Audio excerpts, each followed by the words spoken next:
All right, guys, we are back Sunday, May 4th, 2025. MMAOB Daily Podcast. I'm your host, Adam Martin, Big Marcel, my co-host, and we have a special guest today, Art of Betting, as Marcel calls him. I love the nickname, by the way, Art of Betting. It's so good. It's I'm going to roll with that.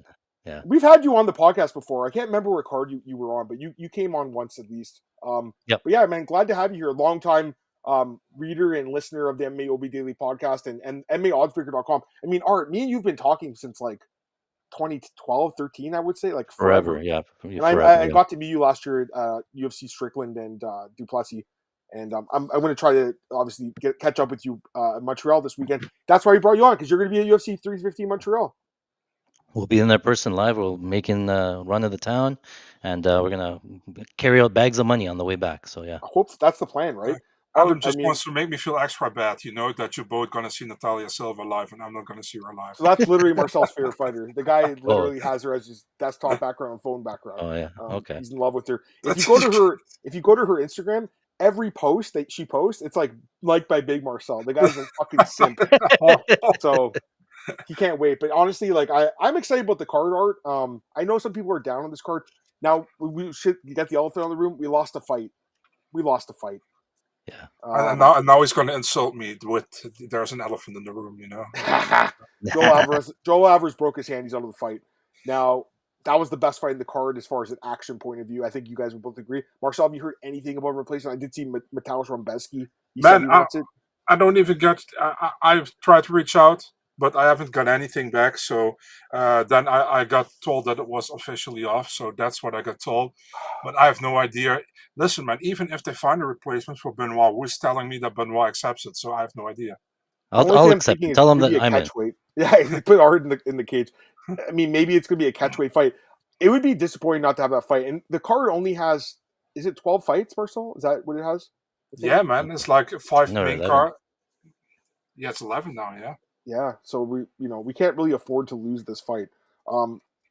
Disappointing. I mean, when I saw that tweet yesterday, and the Magic Mark guy that tweeted it, I think he's Spanish and he has good connections. I knew it was real. And then obviously yeah, I know. Then we've had Did you hear maybe a few days ago, or did you just hear yesterday too?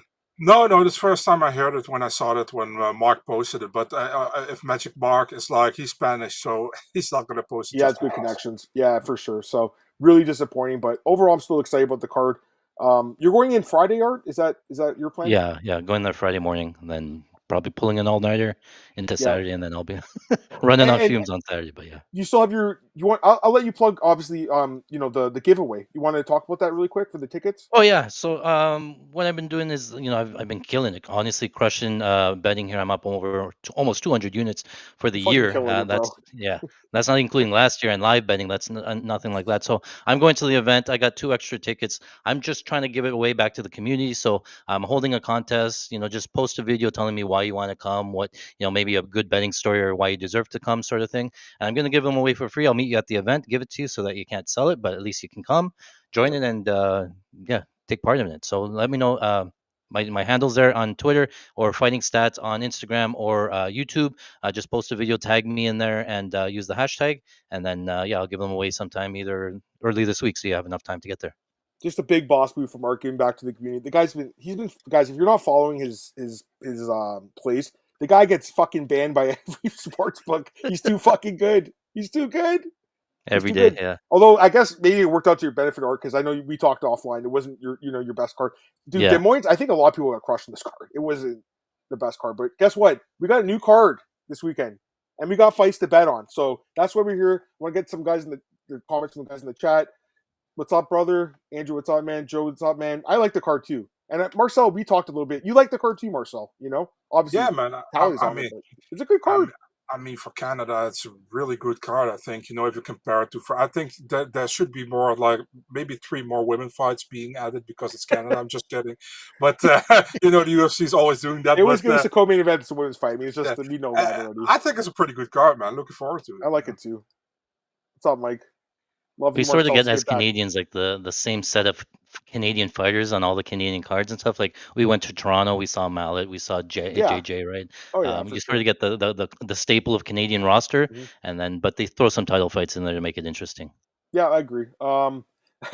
He has a professional microphone, true, but it didn't work. That's why we were 5 minutes late, but it's working now. So glad you got on. That's funny you said that. That's true. Patrick, what's up, man? Glad to have you here. I guess you're not going to be there, Patrick. I know you go to some events, but we'll be at this card, and I'm excited about it. We like the fight poster. Yeah, it's cool. They got the fleur de lis thing going on, which is pretty cool. Marcel, if you're ready, if you really want Silva, you fly. Yeah, I know. Do you know what? Marcel's never been in an airplane. Can you believe that? He's never been on a plane. What? Yeah, that's craady. We got to get him to International Fight Week. We got to get you down to Vegas sometime. They don't allow me into airplanes, so. No, they do. We all would love you, brother. Art, you grew up in Toronto, right? Art? Yeah, born and raised. Oh, you're born here too? Okay, I wasn't sure. So you took French up to what, grade 9 maybe, or longer? I took French up until like high school, university. So like I took IB French, which is like you had to read books, you had to write essays, right. And then when I got to university, I because I wanted an easy course, I applied for French, and they took a test, and I failed it on purpose so I could take Introduction to French and just get an easy one off, right? And I forgot it all, so I'll do my best to speak some Franglish or whatever. But I'm not the best. I have a hard time speaking now. I did do some French immersion back in the day, but I was good at French in school.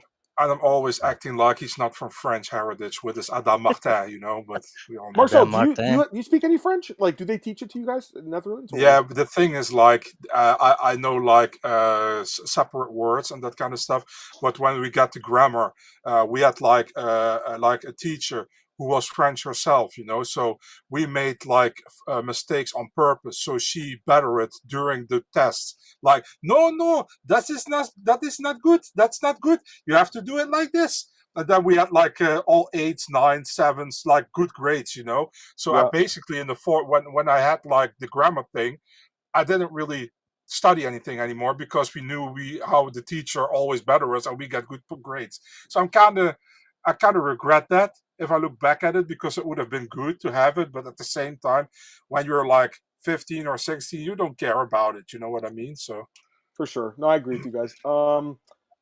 Psychological was up, man. Yeah, BSD and Rebeski asked for it. He said he's training American top team. He's on weight.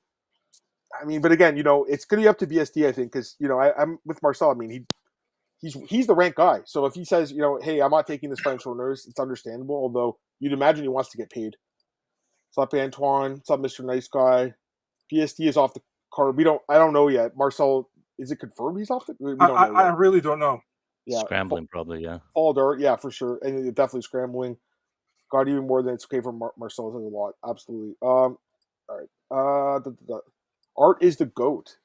I mean, he's been killing it the last 2 years. Fight Talk. That's the guy that does our artwork. Appreciate you, man. Montreal have the privilege of witnessing MMA history when Manon Fiorot becomes the first French champion. Okay, well, we'll see. Are you a Raptors fan, Art? You're a Raptors fan. Yeah. Yeah. I mean, the team's rebuilding right now, obviously. Yeah. But I've been to a bunch of games. I used to go a lot more, but they were like not good. It was a lot cheaper back then. There'll probably be like potentially like a play-in team next year. But anyways, let's not talk about that. But yeah, absolutely. So let's talk about the card. Let's get into it. UFC 315. Art's going to be there. I'm going to be there. I can't wait.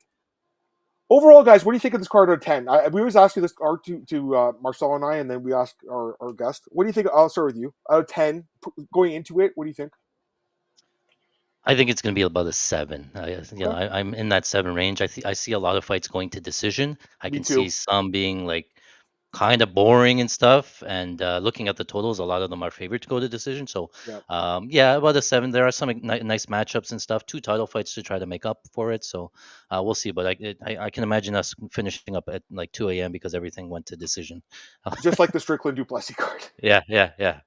What do you think, Marcel? Oh, 10. I'm going 7.5 or 8. I really like the card. Like I said, you got like the most exciting fighter in the main event with Belal Muhammad. He's taking on Jack Della Maddalena. I know it's a good fight. I really like it. I think the co-main event is interesting. You got like the long-time champion who's going to start a second stint, against like the actual number 1 contender, in my opinion, of the division, which is a good fight. I love the Natalia Silva Grasso fight. I think that's a really good matchmaking. Who else is on the main card again? 2 title fights, Aldo. and then Aldo Zahabi is interesting, and it sucks that BSD Alvarez is not on the card anymore because I thought that was an amazing fight. So yeah, I'm kind of with you, Marcel. I'm in that 7.58 out of 10 kind of range. But I mean, we'll see, because I'm with Arden that a lot of fights probably go the distance, and I also feel like we lost the best fight in the card here. What fight you should bump up if they don't try a replacement? Oh man, I'm hoping that doesn't happen. But if that is the case, I mean, probably. I think go ahead. They're gonna bump up Malott. Yeah, I was gonna say Malott probably opens the card. I would imagine, right? It should be Andrade against Jasudavicius. It should be, but like for whatever reason, it seems like they want to keep that in the prelims. They're not gonna do three women fights on the main card pay-per-view. I think. Are you guys hoping Bilal wins so we get Ilya versus Islam? I still think they're going to do that fight. I mean, Ilya's in training camp. I think that fight's done, but they just haven't announced it personally.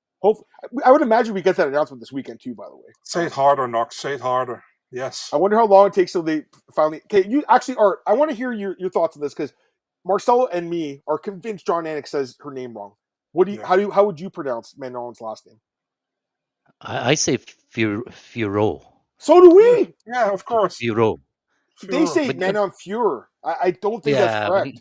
He's notoriously bad for pronouncing names. Well, the thing is, so the media credential website. Remember, I told you there's this website or whatever. They actually have a pronunciation guide. So they have all the fighters that say their names. So Marcel sometimes will ask me like, "Hey, how is this guy saying their name or this girl?" And I said it to him, and we're convinced it's Manon Fuhrer. Manon Fuhrer. The problem is, she said it, but she says it and obviously in a French way. So she's like Manon Fuhrer. That sounds right. That sounds right. Yeah, that's good. And he said, "Oh, she says Fuhrer." No, she doesn't say Fuhrer. She says Fuhrer. You know. Right. Anyway, just wanted to ask you that because it's something that grinds Marcel's gears so much. Yeah. All right, let's get into the card, boys. Let's start with the bottom, work our way up. And again, I got to get out of here in about 40 minutes, I would say at max. So I have my daughter tonight, so I'm taking care of her. But she's looked after right now, but not. Don't forget to close these porn tabs on your computer, dude. Dude, come on! Don't even say that, man. not the right time, Marcel. Not the right time. Okay. All right. Let's get back to the card. First fight here: Brad Katona, former Ultimate Fighter, 2-time winner, taking on Bekzat Almakhan, and we got the odds here. And Katona is, Bekzat is -180, Katona +150. I'll start with you. Are you going with the chalk here, or are you going with the dog? I have to do a little bit more, but my initial lean was Bekzat. I think he's just more Katona's well-rounded, but I don't think he specializes really anywhere, right? Bekzat, I think a little bit better. He can hit a little bit harder. He has the grappling credentials. He's like a champion in I don't know how to pronounce it, Zeki or whatever it is. And it's like a form of mixed martial arts, but if there's grappling, they pick him up after 60 seconds. So we saw in that last fight, he took a short notice fight against Umar, who probably didn't fight for the title, and was competitive. Okay, he didn't get finished, but he spent most of the fight off his back. And he hurt him in the first round there. And then Umar is Umar, right? So you can't really take much away from him, but he did show that he's going to be on his back. He survived. With Brad Katona, you're going to get well-rounded, but he doesn't really hurt you. He's more in your face. He grinds on you. He wears on you, a lot of like stalling sort of thing. So he has a chin as well. So Brad Katona has a way of making fights close, but I think Almakhan is going to be a little bit more well-rounded. I like him to win. Decision you're thinking, Art, in this one? Yeah, I'm going to pick decision, yeah. Marcel, I think, imagine the same. Canadian tears already in the first fight. I mean... I have no problem betting against them, yeah. Yeah, I'm also an Almakhan here, man. I really think he had a short notice debut against Umar, and he looked pretty decent, although he was a lot on his back, I know. But he pretty much knocked down Umar in the first round, I remember that. Or he wobbled him, was one of the two. Yeah. I mean, I like Almakhan. If you look at Katona really fought safe the last time against Jason. Jesus, now I forgot his name. Butler. Oh, the Butler guy. I mean, he fought really safe against him. Jesse Butler. Jesse Butler, not Jason Butler. Is Jason Butler not a movie star or something? Oh no, that's Gerald Butler. Sorry. Gerald. Yeah, I mean. Katona is not, besides that crazy Ultimate Fighter finale of his, he's not really like the super entertaining fighter. I think the Matsumoto fight was pretty competitive. He had, but I not really convinced in him. For some reason, he is a 2-time Ultimate Fighter winner, right? So and he has won. Yeah, and you got to give him credit for that. But I don't know, man. I feel like he's kind of like how do you say that? He's okay, but he's not amazing in anything. And I think Art said that as well just a couple minutes earlier. I'm also Almakhan. I think he can win the fight. I would bet it. I would go with him decision probably. Yeah. Yeah, I mean, I'm with you guys. Man, that fight with Umar was over a year ago, so he hasn't been active. That's the only thing that I don't love. Yeah, but I mean, he dropped Umar was a head kick, wasn't it? It was crazy. It was a right hand, I think. Just glazed. Was it a punch? Okay, I can't even remember at this point. It was over a year ago, but I remember he dropped him right away, and you're like, holy shit. But I mean, I don't think that Katona's wrestling game. I mean, maybe you can still around, maybe, but I don't think it's going to be effective in this fight. I'm with you guys. I mean, there's not much else I can add. I think he wins the decision. So there you go. Yeah, he's going to be in attendance. I'll be there too. And he's giving out tickets. So follow. Was it Fighting Stats, right, Art? That's right. Yeah. There's a. You got to like follow him, and then he's got a few things. Do some stuff for it, right? You can't just get it for free. That's it. Oh, you can't just give it away. All right, let's go to the next fight here. This is a new addition to the card. So Gavin Tucker fell off the card, unfortunately. I believe he is retiring. The governor, the Newfoundlander Art, which sucks. I like Gavin Tucker. I know that he probably was going to lose that fight, but I like him. But Daniel Santos steps in here to take JeongYeong Lee on short notice, which surprised me when they announced this fight, to be honest with you. And we do have odds for it. They just came out, I think, yesterday. And right now, actually, Daniel Santos is the favorite, despite 1 week's notice here, minus 140, JeongYeong Lee plus 120. And JeongYeong Lee was a favorite over Gavin Tucker. So Willie Cat steps in here and is the favorite. This was, I think, a month after he pulled out of another fight with a bad weight cut. He's had multiple pullouts. I actually thought the UFC was going to release him. I'm really surprised with this. Marcel, can you talk about this? What happened here? I don't know why you're surprised, man. Daniel Santos is 1% French-Canadian. Daniel Santos. So, no, I'm also surprised, man. I mean, it was so weird. Really odd, replacement, I feel like, because there were a lot of people asking for the fight, and they went with Daniel Santos, who literally didn't fight because he couldn't make weight or whatever, and now it's at 145 as well, because he was supposed to fight at 135, right, against Gutierrez. Now it's at 140, or was it against Cas? I don't know against who it was again, but it was 135, and now it's 145. I mean, but I like Willie Cat a lot. I think he's very talented. I think he can win that fight, against Lee. I think, I think Lee is a decent fighter. I like him a lot. He got, but he got absolutely destroyed, man, against who was that? Against Hyder Emil. Yeah, that was crazy. It was like a 40-punch combo. It was insane. Yeah, sick. He got absolutely destroyed in that fight. But yeah, man. I mean, fun matchup. Santos. I don't know. It's 145, but I think he's a more talented fighter, maybe, do you know what are the odds? Minus 140 for Willie Cat. He's favored. Okay, that sucks. But I'm picking Santos, man. I'm picking him by decision to win. What do you think about this one? It's a weird fight, right? It's a weird one, and I'm not like planting a flag yet on it, right? Sure. Give us a lean then, just for Well, with Lee, he's a good fighter. We've seen him pretty good, right? But he's one of those road to the UFC guys, and I don't really know what to make of them because it's hard to gauge the level of competition that they're usually fighting, right? So he looks good when he's fighting, somewhat of no-name guys, right? Takes a step up against Hyder Emil.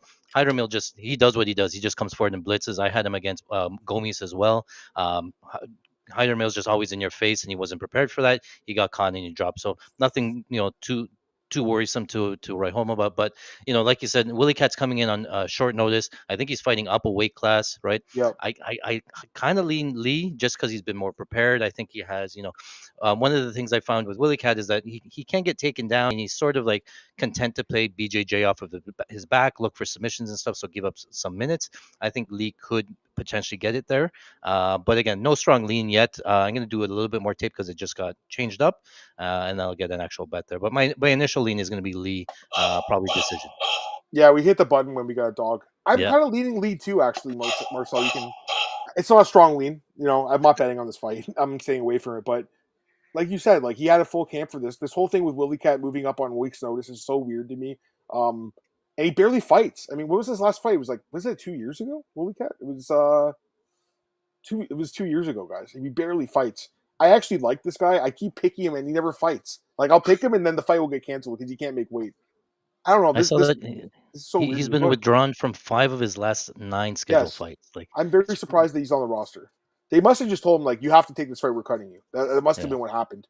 Because he can't fight at 135 anymore, obviously. He can't make that weight. I actually think he knew last time against Gutierrez he wasn't going to fight because he didn't dyed his hair blonde.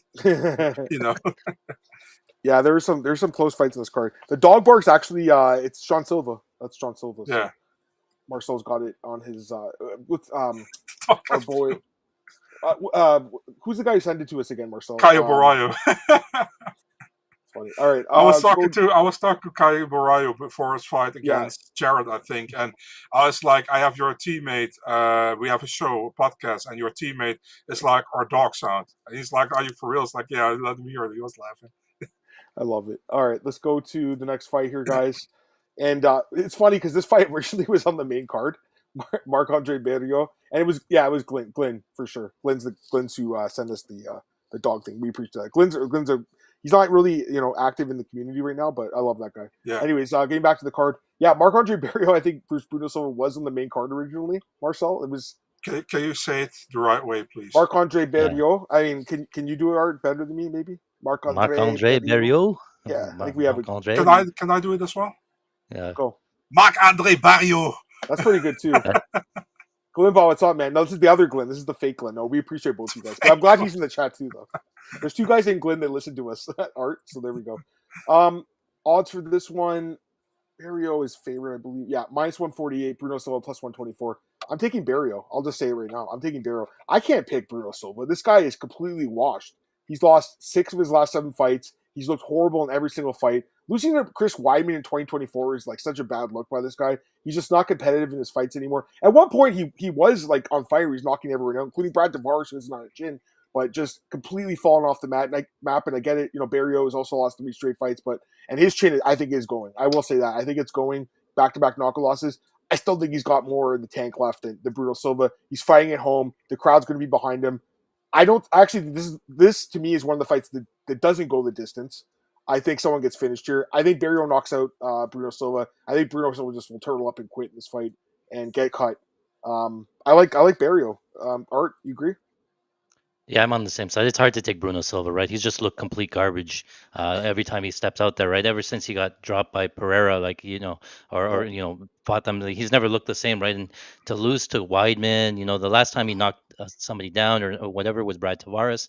I think his win condition is really KO1 here or bust. Marc-Andre Barriault, he's called the power bar for a reason. If he can get his game off, he'll wear on you. You'll start to fade, and then like you said, into rounds 2 and 3, he'll just start to take over. I'm not really writing him off. He got knocked out back-to-back losses by KO, and his chin is starting to go. But Joe Pfeiffer, again, they talked about he hits harder than Ngannou on the punching machine.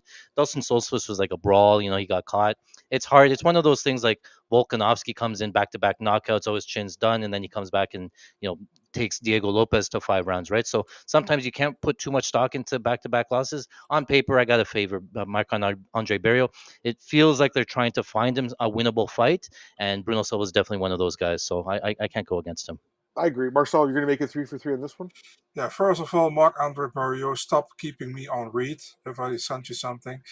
Second of all, I'm not going to pick Rudy Gobert in this fight. I'm going with Barriault. They do look similar, Bruno Silva and Rudy Gobert. Yeah.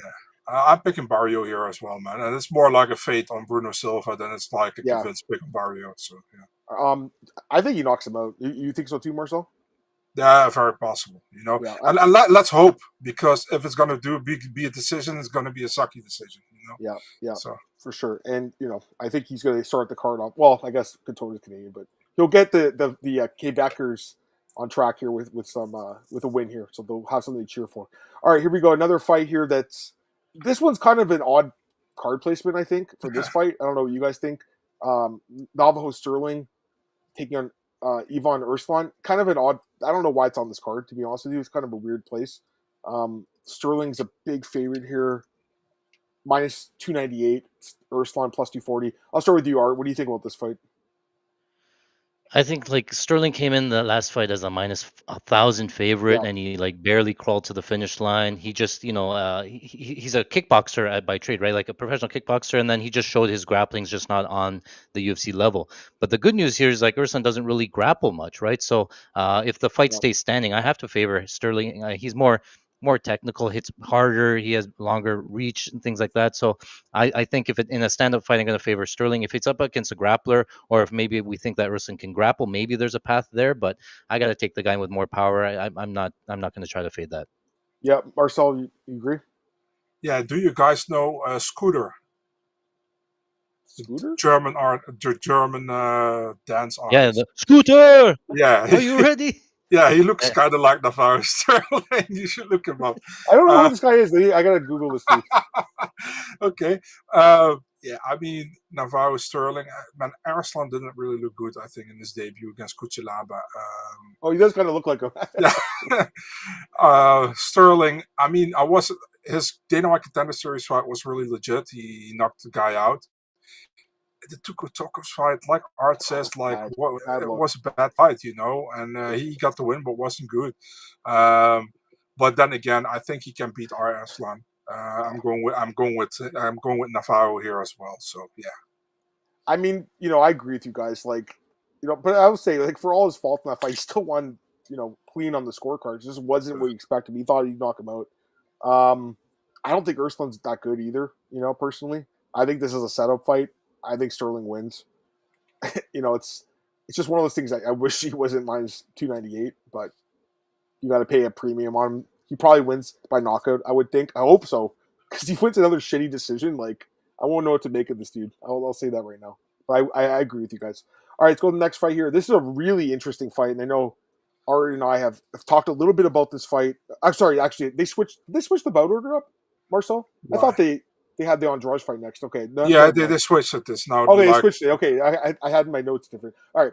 Save what I just said, but we'll go to the next fight here. Modestas Bukauskas against young Cutelaba. So we have back-to-back light heavyweight fights. And another fight that, to me, is...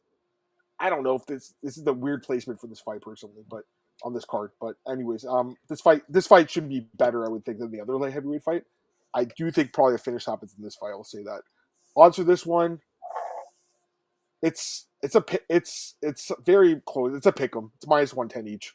So odds are a coin flip. I'll start with you, Marcel. What do you think about this fight? I mean, I think they both fought on the Seattle card, right?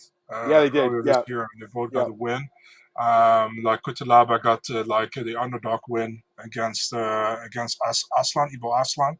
Yep. And Bukauskas knocked out your boy Rafael Sequeira. Never picking that guy again.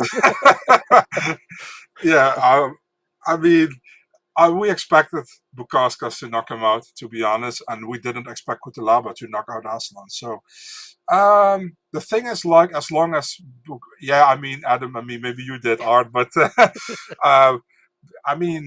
Bukauskas, if he can keep the distance from Cutelaba, I think he has a good chance to win, man. Cutelaba really needs to come inside the distance. I think maybe even get him to the ground is a possibility. Does he get it? I don't know, man. I think it will be a close fight as long as it takes, but I think somebody will land a money shot, and I'm going with Bukauskas. I think Bukauskas wins. I'm taking him by finish as well here. I think one of the guys there will be a finish here. I think I'm going with Bukauskas. What do you think, Art? I'm on the same page. I thought, was this fight scheduled like a couple of weeks back, and then they moved it forward? Was that right? Just on this card, right, Marcel? It was like, I think they announced it like 2 weeks after they fought in Seattle. They were really quickly booked again. Okay. Yeah, but it was for this card. Okay. Yeah. Yeah, I tend to agree with Bukauskas, right? It's like I describe Cutelaba as like if you're setting a character on a video game, it's like all offense, all power, no defense, all takedowns, no takedown defense. He's live at any point, but he's also live to get starched and stuff like that, right? And he doesn't really have the cardio to keep the pace up, right? So, like I said, if Bukauskas can stay like on the outside, keep the distance a little bit, I favor his more diverse striking. I think he's a little bit straighter. And Cutelaba like ducks down and just throws wide hooks and stuff, right? So he can't get countered, he can't get clipped. Obviously, he's live to KO, and like you said, if he goes for the takedown, he can drag the fight down to the mat. But I think Bukauskas maybe has more ways to win, more the cardio to draw it out, and maybe the chin as well. So yeah, I'm picking Bukauskas here. Also by KO, I think it's gonna be late. Yeah, no, I agree. I've always faded Cutelaba. He's looked better lately. I'll say that. He's won a couple fights. I think as an underdog, but I still am fading him again. I can't pick him. I just see too many flaws in his game, especially with the cardio and the chin, and I think he's going to get knocked out here. I'm 100% with you guys. And to me, I actually think Modestas has looked like outstanding lately. He's looked great. Like he really has. He's really turned the page. I got to be honest. Like I remember I had Khalil over him. That was 4 years ago. I thought Khalil ended his career. And since he's come back, he's looked outstanding. So I don't know how he survived that knee injury to come back and have a second win in his career, but he has. And he's looked great. You and Khalil should get a room for real. You know that? Well, Dana White should after that fight with Pereira where he's like, how the fuck do you media members have him ranked so low? How do you have... Anyways. No, I'm with you guys. But that's the Bukauskas by knockout. I think he wins. All right, let's go to the next fight here. This is the fight I was talking about. Me and Art were chatting a little bit, I think, last week when the odds came out. Jessica Andrade taking on Jasmine Jasudavicius. Jazz is a minus 305 favorite. Andrade plus 245. I think this is an interesting fight. I want to hear Art's thoughts on it, and I'll get your thoughts first. I'll go ahead, Art. All right, I'll start off here. Obviously, when I first saw the line, I immediately thought Jasmine by decision. She has the grappling. She likes to wear on guys, girls, take her down, ride on her, things like that. But then I thought about it also, Jessica Andrade, I was big on her against Mackenzie Dern for a lot of the same reasons in this fight. I see similarities in this fight. Obviously, JJ's wrestling is better than Mackenzie Dern's. Dern's great on the ground, but her wrestling, her entries aren't very great. Andrade, what she likes to do is she's going to stand on the outside. She's going to actually use those leg kicks quite a bit. And Jasmine doesn't really check the leg kicks very well. Jasmine on the feet, I find she has volume, but very little power in her hands, very little head movement. She really doesn't move her head off the center line. And she hasn't really fought a ton of big hitters that have really made her pay. She sort of zombies her way forward into the clinch, tries to get her takedowns. She shoots naked takedowns from out far.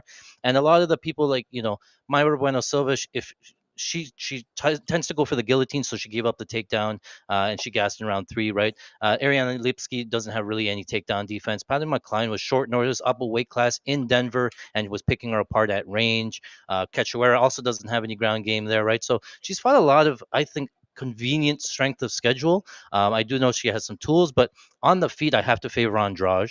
It really comes down to the takedown defense of Andrade. And I think back, she's fought Mackenzie Dern, who wasn't really able to sniff a takedown. She fought Tatiana Suarez, who kind of struggled for the takedowns early. She did give up the takedowns, but she was fighting for them. She was you can tell that she was scrambling up back up to her feet. Same thing with Blanchfield in round number 1. She got taken down and got back up, right? So if Andrade can make it a little bit dirty, get up a couple of times, she's going to beat up the legs. She's going to have all the power on the feet. Jasmine obviously has a path to victory with grappling, getting her fight down to the ground. I think she can win a decision easily, but Andrade is a live dog, I think, here, because she has all the upside, right? And she can obviously stall out on the ground. So it really depends on that takedown defense. But I think I like what I've seen so far from Andrade, and I think she's just a little bit better than the type of competition that Jasmine has fought so far. So I'm picking Jasmine to win, but on betting wise, I think it's dog or pass. What do you think, Marcel? By the way, you should read Dixon Sitter's. I'll read it after. I want to hear your thoughts on the fight. I want to hear my thoughts. Yeah. I mean, the thing is, like, I think the line is way too high. To be really honest, I think should be a lot more closer. If this fight is at 115, Andrade is not so undersized, But I feel like at flyweight she's always undersized. I think Jasmine is like how do you say that? Really, she's strong. I think Jasmine is a strong girl, and she can control her probably on the ground. Although she has to get her on the ground, that's the thing. But I never really believed in Andrade at 125. You know, I feel like her strength are at 115. You know, she can be competitive at 125, but I don't see her getting to the top there. You know, I think Jasmine is on a good trajectory. I think she does very well. Yeah, I think if Jasmine wants to get closer to that top 5 in the division, she needs to win against somebody like Jessica Andrade. And I think it's possible. You know, I think it's the right time. So give me Jasmine by decision. I think it makes the most sense, probably. Yeah, I mean, this is a tough one, I think, honestly, because I really like Jasmine, and I picked her in all of her fights, I think, lately anyways. And I've been really good at actually picking her fights in the UFC. Except for I remember I picked Miranda Maverick, actually. That was an upset, but man, I mean, she's definitely, you know, a lot bigger, and I think that's what I was talking about with Art. Like, if this was that, just like Marcel said, this was that strawweight, I think it's, you know, a different fight. But at flyweight, like, she's going to be a lot bigger. That's ultimately like why I'm leading her too with you guys. But I also feel like, you know, Art made great points about the line being too high and just the upsides on Andrade. Because whenever I watch Jasmine fight, and this happened in the Fatih McLean fight, and even the Bueno Silva fight at points, like, very stiff on the feet, and it keeps her chin up in the air. I think she can get knocked out. I think it could be like Mackenzie Dern fight, potentially. At the same time, though, I mean, like, I don't know, man. I mean, her grappling's looked outstanding, and she has great cardio, great conditioning, and she's pretty tough, too. I mean, I don't think she's been finished in her career. I could be wrong. I don't think she has. No. I'm leaning Jasmine by decision. That's my lean. But when I capped it, and I was telling Art this, like, last week, I had her at, like, minus 150, not at minus 300. So there is some value. Yeah, it is. So I think there's value on the dog. And I don't blame people for taking a shot, but no. I'm leaning towards Jazz by decision. But I do think Andrade by knockout is possible. I think some books have like decision only lines and inside the distance only lines. Too, yeah. I think I don't think Andrade will win the decision, right? You don't no way. No, right? it comes from leg kick, staying on the outside, maybe outpointing her, just like not engaging in any grappling, like, you know, staying on the outside sort of thing. But it's probably a finish if it happens on the Andrade side. I agree. All right, was this the comment? Adam, now that your tweets get shown regular in TV broadcasts, you consider yourself a niche micro celebrity? Absolutely not. It's a good question, but no. It's cool though. It's always cool. I had a friend that was in Vegas, Art, at the Caesars. He texted me. He's like, "Dude, I just saw your tweet TV or down here. I was at Caesars Palace or whatever." So it's pretty cool. Adam has a whole collage in this room of all the tweets. I'm not like that at all. Hey, you're the one who like goes to your Facebook and you're like, "Hey guys, look at this. They showed me I just like tweet." You actually do that. He used to do that. I did it once, dude. No, it's definitely cool. I picture Adam at home doing the Leonardo DiCaprio. Whoop, whoop, whoop. There he is. There am I. You know, that little tweet that comes up. Oh, that's me. I'm watching with my daughter. I'm like, hey, look, Gracie, look, it's Daddy's tweet. There was actually, they used to put the avatar. I had a picture of my daughter once and me holding her.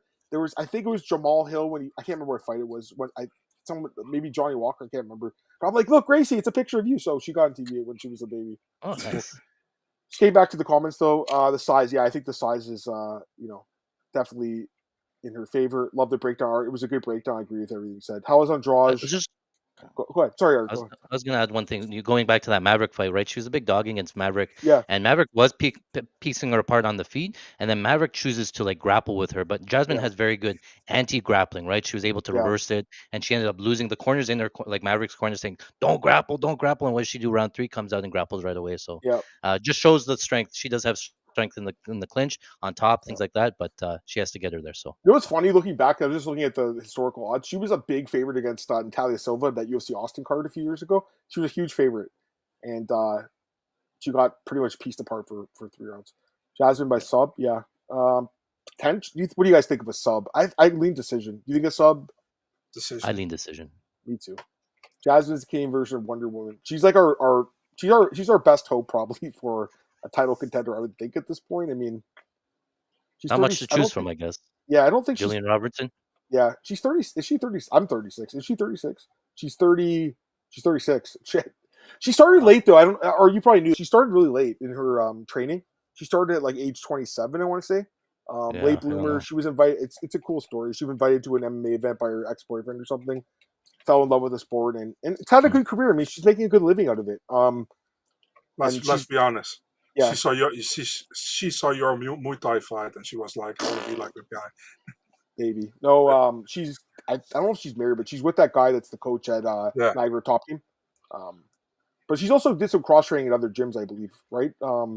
So, anyways, I like Jasmine. Listen, she's making a run for it right now. She has to because she's 36. So, tell me one girl. Tell me one girl who hasn't have like a significant other in her corner all the time. Like I said to Art, either with MMA women fighters, they're either married to their cornerman or they're lesbian. Like it's very rare that they're not. Julia Roberts one of the few exceptions. She's dating some random guy, but if you look at most of the team, they're married to their coach or they don't swing that way. So, but Jessica Andrade's a future Hall of Famer, 100%. Yeah, like to me that's an easy one. I'm assuming you'd agree, Art. Jessica. Yeah, any kind of former champ, right? Then like has a long career, it makes sense, right? There's a lot of finishes too. -300 is the new one, -150. We talk about this a little bit, Art, in our Discord. I agree with this. I feel like the books they know now. The books know. The books know. They're way sharper than they were. You can't. I miss 5 times, Art. I loved it back in the day. Oh, 5 times. What's the guy's name that got shot? What's his name? You know the guy I'm talking about? He got killed. Yeah, I remember. It was in Mexico or something, or like I can't remember where it was. Yeah. Okay. Yeah. Yeah. It's actually a sad story. Bill is back to back. In, I was gonna say back in the day with 5 dimes, I had to like go to the money mart, say, hey, I'd like to send this guy in San Jose some money, and they would convert it to like 8 times, and then finally get the money into 5 dimes, and I could bet it. It's like such a hassle. It was like I used to get those money grams back in the day and go to the post office. It was great.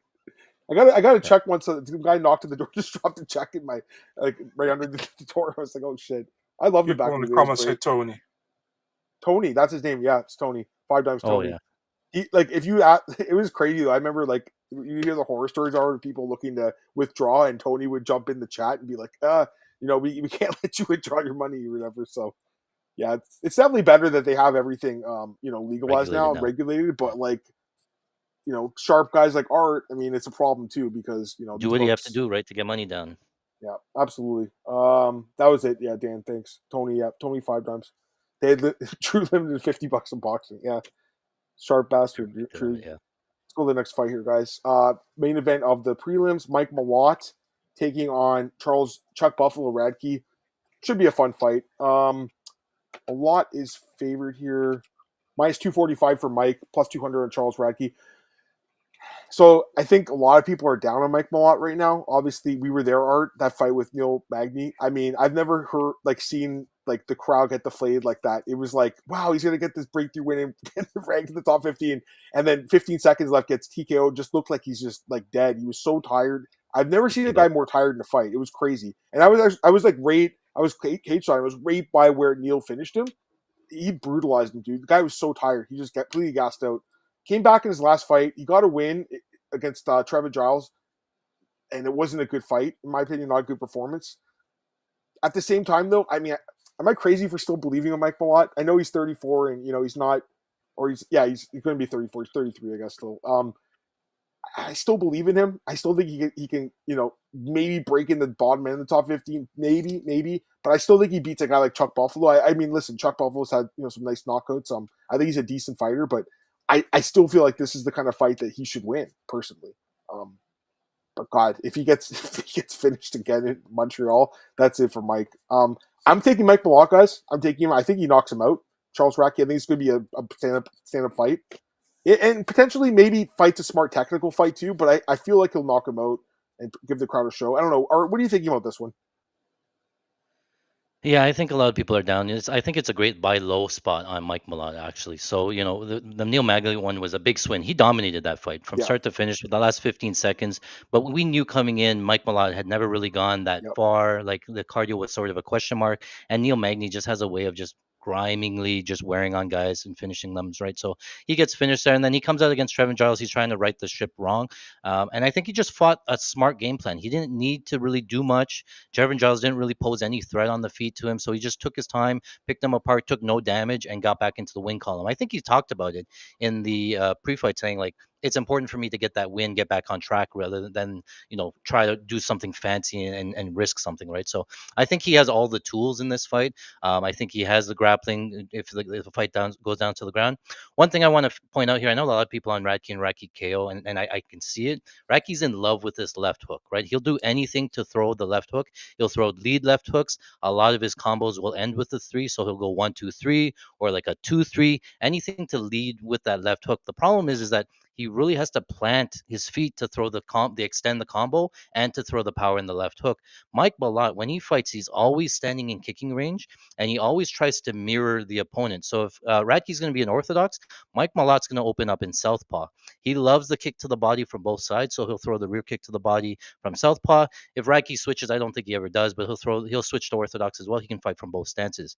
He'll also throw the leg kicks, right? So for Radke to land the left hook, he really has to close the distance inside striking range, then plant his feet, throw his long combo, and then land with that left hook, right? I think Mike Malott's a little bit too smart for that. I think he sees the game plan. I think if he gets the fight down to the ground again, he can. I think he's levels above him on the ground. Radke has a good initial takedown defense. He looks pretty strong, but I think in the Blood Diamond got him down. Mike Malott, I think he was very impressive. He fought with Johan Lanis. He got an arm triangle, but it was from opposite side control. Normally, you have to jump over to side control in order to get the right leverage. He was getting him from opposites a half. I only saw Islam Makhachev try to do that. It just shows me on the ground, he's just levels above. So I think he is on the feet. He has all the leg kicking, body kicking upside, and I think on the ground he can control him and finish him there. I'm leaning submission. I think if fight hits the ground, but I can see a KO as well. I think if Mike Malott, we've seen he'll fight optimally. He'll fight the best to his game plan and risk the least damage, and that's going to be on the ground and taking him down there. So I can see him by submission. That was a damn good breakdown. I know you can do a better breakdown than that one, Marcel, but just give me your pick. Yeah, true. That's fucking good, Art. Honestly, you fucking watch these fights, so yeah. Adam still believes in Mike Malott. Adam also still believes in Santa Claus. Are you taking Radke? You're going to do it? No. Okay. I was just talking shit to you. No, I think Malott wins as well. I'm not going to have this great breakdown like Art, so I'm just going to say Malott wins. I agree with a lot of things he said, by the way. I think it was a great breakdown. I'm going with a decision, though. I think he wins a decision. I think he does enough to win a decision. Yeah, so I'm going with Mike Malott. We had 3 different methods here. I took knockout, Art took submission, you took decision. I could see all 3. To be honest, the more I thought about it, I'm thinking submission too, actually, because I think maybe he will use the ground game. I do see UFC stats. I'm looking. It says Radke has 100% takedown defense, but I think that he's fought some favorable fights as far as fighting stand-up guys for the most part. Yeah. There's a question here. Where can you find your weekly picks? It'd be your Patreon. Is that? Yeah, Patreon. Patreon.com/fighting stats. There you go. So Radke does have 100% takedown defense, but he's only seen 4 takedowns attempt. Exactly. 3 of them it's a small sample.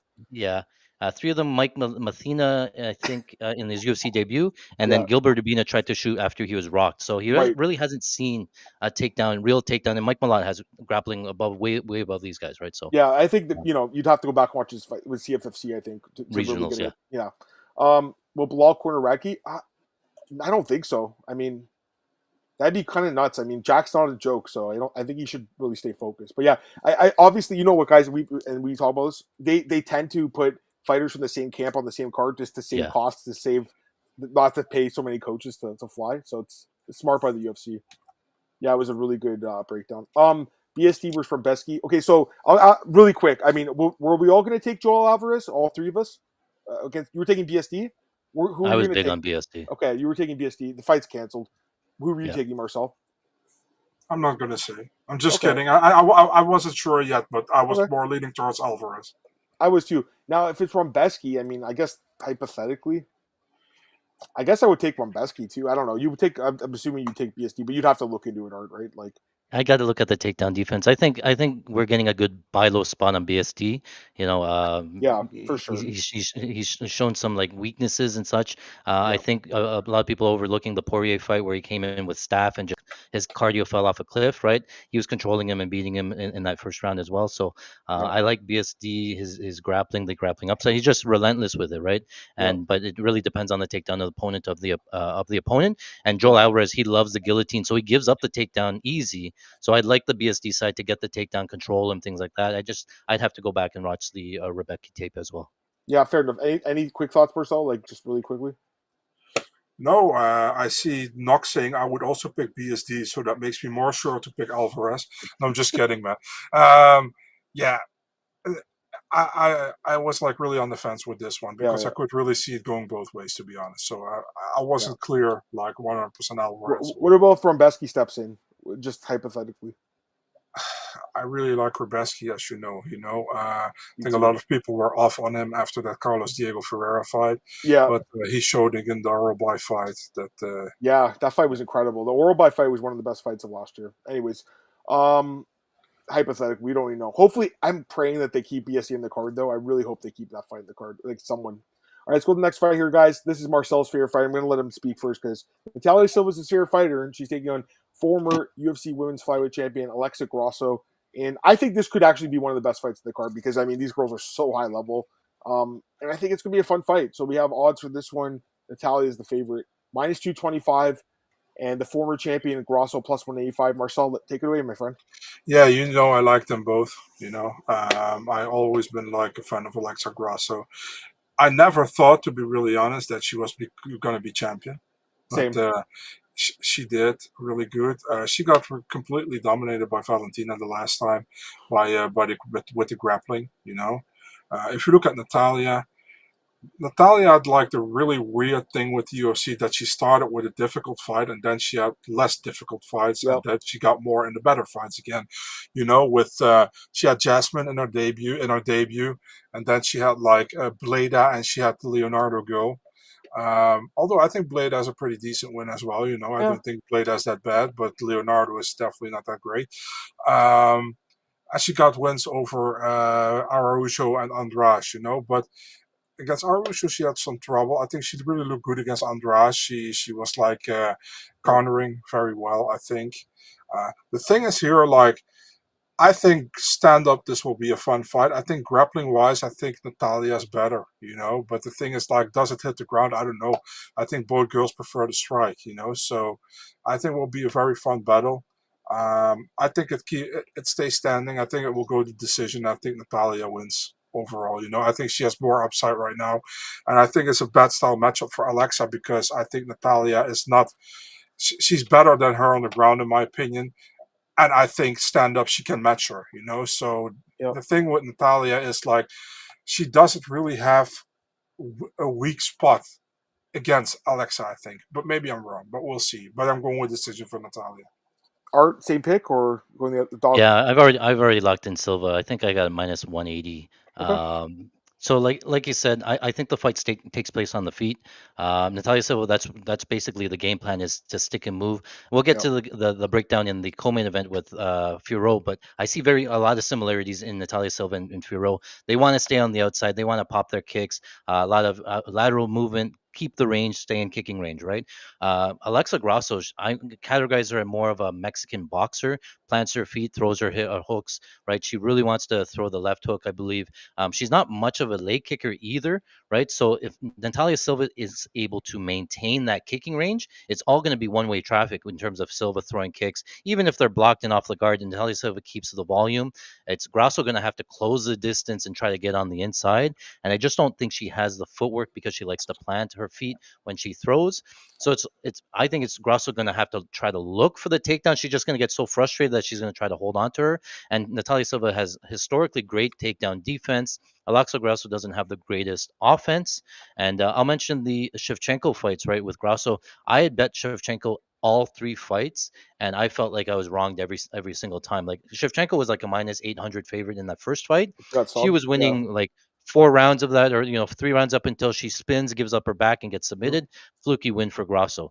The rematch, again, I'm on the Shevchenko side, and same thing where Shevchenko's winning that fight, and somehow they give Grasso a 10-8 in round number 5, and then it comes out to be a drop. Like there's no 10-8 there. It should have been a unanimous Shevchenko win, and then we get wrong there. So in the third time, same thing. You guys talked about it. She just Shevchenko played it safe. She went to grappling, and she did what she had to do to win. And that's what it is. So Natalia Silva has that same game plan. She can go down to the ground. I think she wants to keep it on the feet, though. I think she wins the decision pretty easy. I can't. I think more than you guys said. I completely agree with both of you guys. I think she wins the decision. She's one of my favorite bets in the card. I like her. Even at minus 225 I still like the odds. I think she wins this fight. I'm convinced she wins. I think she's the future of this division. I actually think she's going to get the title shot after this. And I mean, I think she has a good chance to be either Valentina or Fiorot, whoever wins that fight. I will say this: the more we talk about this fight, though, I'm starting to think maybe she'll mix in some takedowns. Like, why not? Alexa's takedown defense is not very good. Why not mix in a few takedowns? I kind of feel like, most of it will be her sticking and moving, just dancing around, being the faster striker, laying better shots. But why not mix in a couple takedowns to seal the rounds? I think it's worth it. Yeah. I like her. I don't think she proactively looks for it, but she's going to maintain that distance. If Alexa Grasso can get into the pocket, get a hold of her, then she might level change. And if she comes forward too aggressive without minding her P's and Q's, then she'll get taken down just to change it up. To be honest with you, this is one of my favorite fights in the card. I'm really looking forward to this fight. I like both girls too, but I think Natalia wins. All right, let's go to the next fight here. This is an interesting fight. We got Jose Aldo taking on Aiemann Zahabi. Odds for this fight have Aldo, the money's coming on him actually, so minus 230 now. Aiemann Zahabi plus 190. I'll start. I mean, am I crazy? But I'm taking the dog on this one. Hit the button for me, Marcel. I'm taking the dog. I'm taking Aiemann Zahabi. There we go. I'm taking a dog shot on him, especially at almost 2-1 now. I mean, I have to take a shot on him. I think this is a competitive fight. I don't think Jose Aldo is the same Jose Aldo of old, and I think he's kind of shown that in his last couple fights. Like, he's quote unquote look old. I think I talked a little bit with Art with this maybe a couple weeks ago. We were just talking about how like he doesn't use his kicks as much as he should anymore, and he can be controlled. And most of his best wins were at featherweight. At bantamweight, he's only 3-3, guys. 4-4. Excuse me, 4-4. It's not. He hasn't been as effective. He's been a 500 fighter. Now he's fought a high level competition, obviously, but I think Zahabi's a guy that, he is an older guy too. He's 37, but he's on a roll. He's on a roll. He's won 5 straight fights. He's looking better every fight. He's got power. He's got really good boxing. He's looked outstanding the last couple fights. Picked up that massive dog win against Basharat, and then beat Munoz pretty easily too, I think, in Edmonton. There's a lot of momentum on his side. He's going to be fighting in his hometown. He's going to have GSP in his corner. He's going to have Firas Zahabi in his corner. I think they're going to cook up a really good game plan for him in this fight. I think he pulls off the upset here. So I haven't taken many dogs in this card. This is one I like. I'm doing it, guys.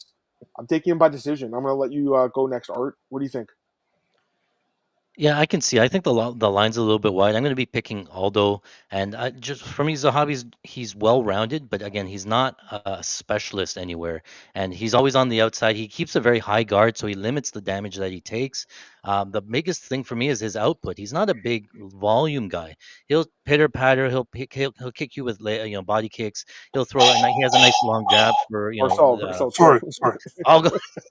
He comes from the TriStar gym, so he has a nice jab. He has some good takedown. He doesn't really look for the grappling as much, right? But like I said, like if Aldo was to leg kick, he doesn't check leg kicks too well. But Aldo doesn't. He's gone away from the whole leg kicks thing. So I could see Zahabi. He makes it a point to fight close. He's been a dog in 4 of his last 5 fights, and he's covered the dog price, right? So he's definitely a live dog to win. I think Aldo's just. If you're gonna fight against Aldo, who's a legendary counter striker with legit takedown defense, I have to pick Aldo in terms of the striking upside, and I think he's a little bit better. But like you said, he's getting older. He's getting a little bit slower. Zahabi has all the upside fighting in the hometown. You're gonna get the crowd roaring every time he lands a jab. So yeah, I can definitely see Zahabi. I think fight goes is probably pretty safe, and I think fight ends by split is probably going to be there as well. I'm picking Jose Aldo, but I think Zahabi can make it a dogfight. What do you think, Marcel? Man, imagine Zahabi copies Bautista's game plan. Why not? Smart. Why not? Or what Merab did. Yeah, I mean, this is a difficult fight to pick, in my opinion, because, listen, if you go 4 years ago, I picked Aldo without blinking. Yeah. And now it's like, what Aldo do we see here? Is it again the Aldo who gets cage pressured and gets mad that the referee doesn't separate them instead of trying to get out of the position? Man, let's go for the consensus dog in this one. Well, no, Art took Aldo, but he did say that Aldo, but yeah, he played it safe. He said he's live, so we'll 2.5. So, we'll see. We got 2.5 on Aldo. Picking Zahabi here, Zahabi. But I'm not sure, man. But the thing is also, like, I also take in mind Art says it might end in a split decision. I think that's very live. We're in Montreal, you know. So, I'd love to know who the judges are. I don't think we know yet, but it would be interesting. Yeah, but it's also like it doesn't even have to be like Canadian judges, but they can be swayed by the audience. Exactly. That's a great point. And by the way, Marcel actually made a good point. We just did the recap for the card last night. The judging was great last night in Iowa. They got every decision right. So we always shit on these guys. You got to give them some credit. They got every scorecard right last night. I was just to make a point. I was surprised that Ponzinibbio was down 2-0. Yeah, that's the only one we were kind of like unsure about. I had it 1-1, but I also could see it too. Especially sitting cage shot is a little bit different, as you know, Art. Like the punches land a little different, so maybe the punches were damaging. But I think overall, I mean, that fight ended thankfully in the knockout, but I think they were solid overall. But anyways, just that was an aside. I just wanted to get this comment. I think his defense is good too, so I think that's something to keep. Yeah, he keeps that high guard, really limits the damage, so fight goes is pretty safe. I agree. All right, so we're just about the 1 hour mark, but that's good. Good timing, I think, guys, overall, especially with 3 guys. But we got 2 fights left, so let's get through them relatively quickly. But I do want to get your thoughts on the 2 title fights here. And the first one, co-main event, Valentina Shevchenko against Manon Fiorot for the UFC Women's Flyweight title. And the odds for this one have, let's see here, odds. Wow, a lot of money's come in this week. I don't know if you see the odds. You see the line odds, Art? Holy Plus shit. 140 now. Yeah, so like, minus... Oh, sorry, go ahead. Please. You're going to go for it. Go. Oh, okay. Minus 162 on Manon and plus 136 on Valentina. And when I looked at it a few days ago, it was like minus 120 plus 100. So there's money coming in on Manon Fiorot. And I got to be honest, guys. Like, I don't know about this. I don't know about this one. I'm leaning towards Valentina to defend the title. I feel like she's being undervalued here, and this is a good spot to get her a dog money. Like, again, I know she is a bit of an older fighter too. She's same age as me, 88 birthday, 37 now. But man, she looked incredible. I mean, I know it was a boring fight, but she looked incredible. She dominated that fight, and really, like Art said, like I think he made a good point. Like the 2 fights with Grasso, the other ones with the draw and the loss. I mean, she won the majority of the rounds of those fights.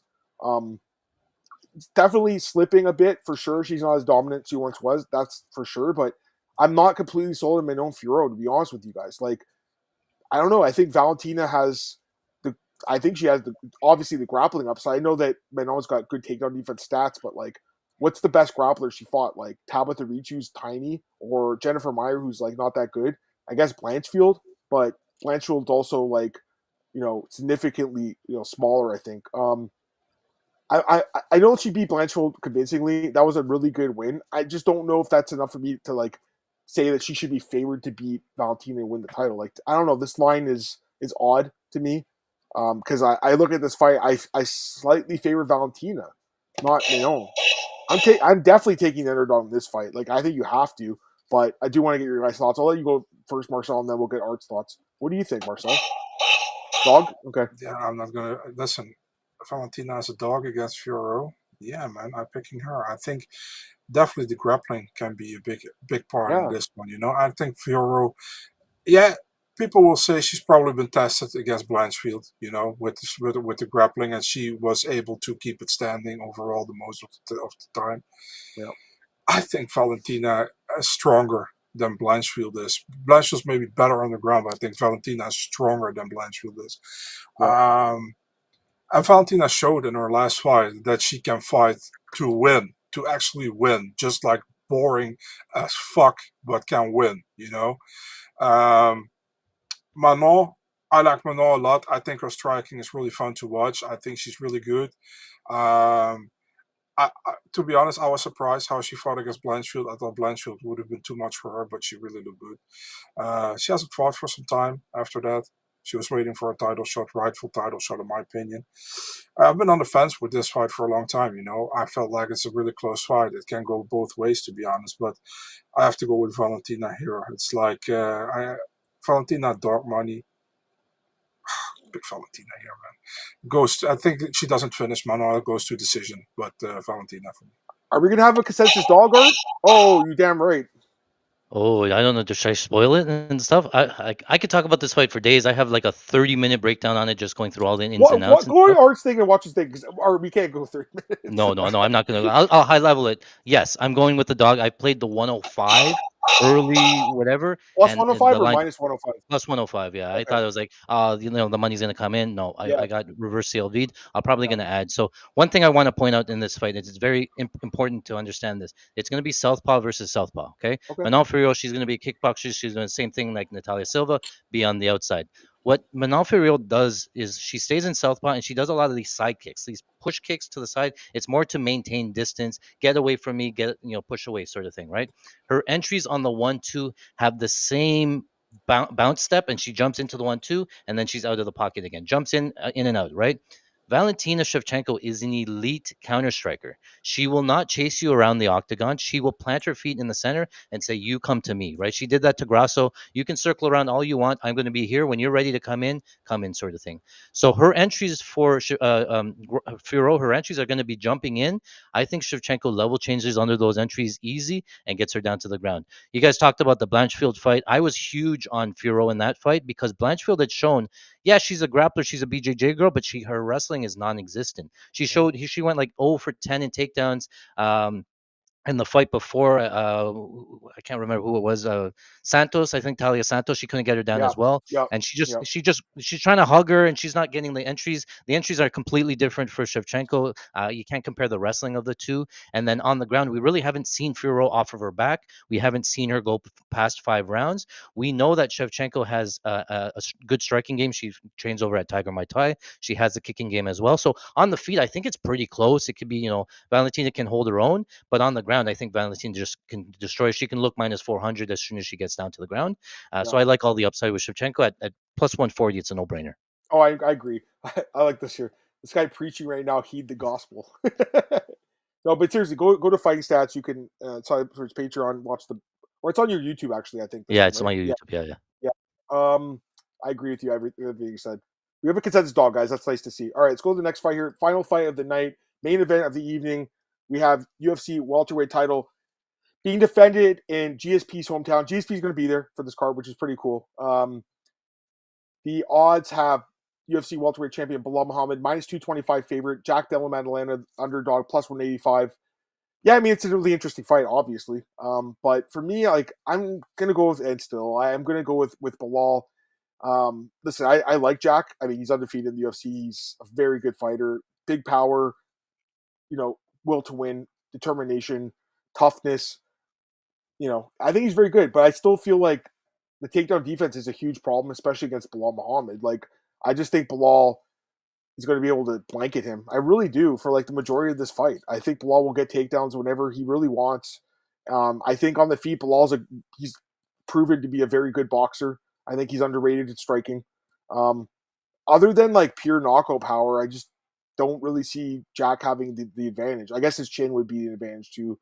He's very tough, but I think Belal has him covered in this fight, guys. I think he just takes him down, holds him on the ground, holds against the fence in the stand up. I think he can actually do okay as long as he doesn't get knocked out. I think he wins this fight. Like Jack by knockout would be the only way I would go with him.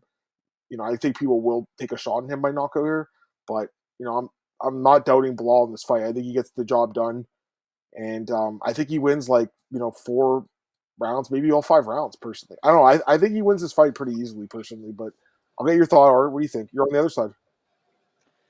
Okay, so it comes down to a couple of things. For the main theme of this, it's going to be minutes versus moments. Obviously, Belal's going to have the wrestling. He averages 1.3 takedowns, 2.2 takedowns. He's going to get the takedowns. But we've seen Jack sort of he does a good job of scrambling back up to his feet. The initial takedown's there, but it's very hard to hold on to him. He'll scramble, he'll get back up, and I think Belal could spam takedowns. He has the cardio to do that, sure. But I look back to the Leon Edwards fight, and I see similarities between Leon Edwards and Jack Della Maddalena.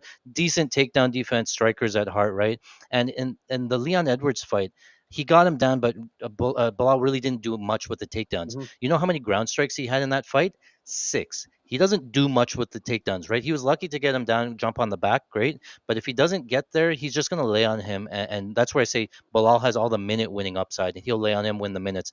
But if Jack can scramble, get back up to his feet, he's going to do all the damage when it gets to the feet, right? So you have 4 minutes of control from Belal.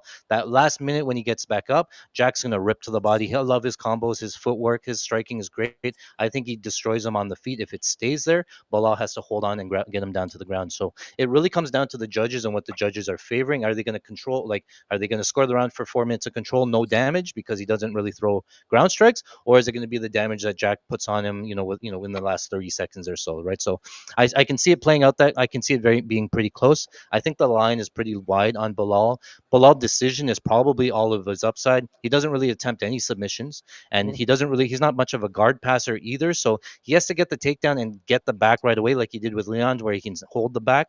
But if he lands in full guard and half guard, he's not going to like work his way from full guard to side guard to mount, finish him on the ground sort of thing. So it's going to be Belal decision, but it's probably going to be Jack everything else. Like, he'll have all the upside to the rounds.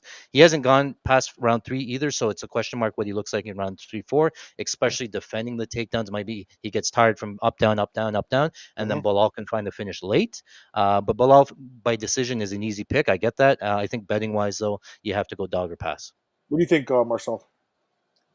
I mean, you got like the striker, I would say, against the guy who wants to grapple, Jack has to keep it standing to win, I think, Is he able to? The thing is, like, a lot of people will go back to the Basil Hafez fight, but it's at the same time, Jack was cutting twice in a short notice opponent. I mean, what can we read of that, Belal, we know what he's going to try to do. He's really good at what he does. Is it entertaining? 9 out of 10 times it isn't, but still, he does what he does. And I think he'll do it against Jack as well, So for me, I'm picking Belal here. Will Jack has the chance to finish him or to win the fight? For sure. It's like what Art says, When the fight is standing, I think Jack is better and he will do damage. But, I mean, it's almost difficult when you have like a lot of ground control in a round, and I know it's damage over control, but at the same time, it's sometimes difficult to say, because people are going to go and it's like, yeah, but he had 2 strikes more. It's like, yeah, so does that equal 4.5 minutes of ground control? To me, not, unless you almost punch his eye socket out, you know what I mean? So it's like that, but I'm going with Belal. I think he wins the decision. That's it. There you go. All right, there we go. Marcel wants me to just do a recap of our picks. We all took Bekzat in the first fight. Marcel took Daniel Santos. Art and I were leaning towards Lee as a dog. The next fight, we all took Barriault. We all took Stirling. We all took Bukauskas. We all picked Jasudavicius, but we do think that Andrade has a path to win with a potential knockout. We all took Malott. We all took Natalia. I took Zahabi. They were leaning towards Aldo. Or Marcel. Sorry, Marcel also took Zahabi. Excuse me. So that's a dog here. We had a consensus triple dog with Valentina, and we all leaned towards Belal, although Art does feel like there's a path with Jack here. So that's the recap, guys. Art, man, that was awesome. That was fun. Thanks so much, dude. Thanks for having me. Anytime. Yeah, I'm doing the tape. I'm doing the work anyways. Oh, we know you are. We know. Yeah. We can tell. Day in, day out. So yeah, I'm always on the grind. You have a full-time job, or is this your job now? No, it's you have a 9 to 5, like an interest. Yeah, this is a side hustle sort of. Have you ever thought about full-time, or too risky? Not really. Not like I could, but it the ebbs and flows of it are too much to support a family. Absolutely. I know. Support a mortgage. You have kids and you had a wife and stuff. So I know. Like what happens if the judges fuck you? It's just like, oh man. Yeah, you can run bad, right? You can like a lot of times my reads are there, and just you're getting the bad bounces, you're getting scores having to win by injury, and it happens, right? So you have to be prepared for that. And that's all your experience betting, because you've been doing it forever, like I said, and also you play a lot of poker, so you could just have bad run, right? Guys get bad cards, and there's nothing you could do about that sometimes. The other guy get in good, and you just run bad. So absolutely. So, anyways, man, we really appreciate it. I'm looking at the the chat, and everyone's really, pumped to have you here. But guess what, Marcel? I was happy to have you again, man. I love you, Marcel. You're always there, and every Sunday we do the podcast. Marcel is one of the best guys in MMA art. We got to get him to come out to Canada. We'll welcome you to the 51st state, man. We'd love to have you, Marcel. Anyways, we're gonna get out of here. Now you make the joke I always make. You always talk about the 51st state, like fuck you, just Marcel. For fun. Anyways, no, we appreciate you guys. Art, we'll get out of here, but really quick, do you want to plug something really fast? Yeah, like I work for Fighting Stats. What we do here is we collect our own exclusive UFC stats. Nobody else has them. I can tell you how often a fighter throws a jab or a right hook, what leg they're kicking with, in what stance, how much percentage is in half guard, full guard. It gives me, with the experience when I'm watching tape, just a complete level above the sportsbooks. So the sportsbooks don't have that. When they're setting takedown lines, they just say like, oh, he's had 2 in the last 2 fights, so we're gonna set it at 1.5. It's the context in which they come for. It's such a huge edge. Nobody else has them except for our Patreon subscribers, so I post them out there. And then, like I said, the proof is in the pudding. I've been using them. I've been on absolute fire starting in 2024, up 100 units there. I'm up over $100,000 this year just alone from betting on UFC. So, and we're only in May, so we're on fire. We're going to keep that up. UFC 315, I'm going to be there live, so I always go full degen when I'm live in person. I'm going to have $25,000 on the line, probably easy. So check that out. Patreon.com/fightingstats or fightingstats.com. You need to tell people your bet with the Pantoja Royval one. I think that was a sick bet. That was a couple. I remember that you took Royval more strikes, I think, and Pantoja's decision. Yeah. Is that what it was? So if you have 2 minutes, let me tell you about that. So sure. That was December 2023. It was Pantoja versus Royval. It was Pantoja most significant strikes, but lose a decision. That fight was favored. That the total was like 1.5. Ended up winning that. That was like 140 to 1. I turned $450 into 82,000. And just absolutely crushed it. Really helped the bankroll. And then I don't know if you guys saw, but last week, I saw it. You crushed that Ian Gary Ian Gary one, tied takedowns or something. Was that or tied knockdowns? Sorry, tied knockdowns and fight to go to decision. Yeah. I'm gonna be honest with you, man. Like I didn't know that you could even not pick a side. When did that start? Is that new? Within the same game parlay menu, you can pick method of victory without a side, right? And sometimes I play with the numbers. If you're going to pick decision, I think it was like 35 to 1, and then with Gary it was 45 to 1. So I thought Prates could win a decision. Gary has a chin. He could go 5 rounds. I thought it was very live. I don't want to get burned with Prates winning a decision and you hit everything else. It was the main thing to get there. So I played it safe, but then I laddered all the takedowns. I turned like $500 into another 35,000. I made 70,000 last weekend on the Ian Gary card. So yeah, so drinks are on you, Art, in Montreal, I think. So there you go. Yeah, I'll throw in a drink or two. Yeah, no worries. No, I'm just joking. Plus, I'm working, so I don't know much I can. But I was gonna say, we appreciate you, man, because you're spitting fucking knowledge on here, dude, and you're doing the tape study, the dirty work. Yeah. So anytime, like Art said, go check his Patreon out. Is it free or is it what's the price? Both. Okay. We have a free tier. I post all my shoot for the moon parlays. Post some stats there. The main tier is only $30 a month, and then you get everything. Yeah, and I'm pretty sure you're gonna profit more than $30. So check it out. Yeah. Like I said, Art's a friend, and we kept in touch for over a decade now. So I actually known Art longer than I've known you, Marcel, which is crazy because I've known you for a long fucking time too. But like I said, I'll see you next week, Art. I'll come in Saturday. One other thing. Oh, yeah, of course. I was going to ask. So I'm going to UFC 315. What I do with my subscribers is we do usually have a live bet chat. I plan on hosting a live bet chat while I'm there and giving out real-time information about what's happening, helping you live bet. I'll be watching the lines. Because I'm crossing over into Montreal, I don't get to actually bet because I've crossed the border, but I've had my ways. I'm trying to get my live betting down as well. So keep an eye on that. If I can help you guys out getting real-time information, it's such an edge over the book. So take a look at that. Definitely a huge edge to consider. There you go. Anything else you wanted to add, Marcel? No, man. Art, thanks for coming on us for the second time, I think. Really fun to have you on. And Adam, also thank you for coming on for the first time. Just kidding. It's always here.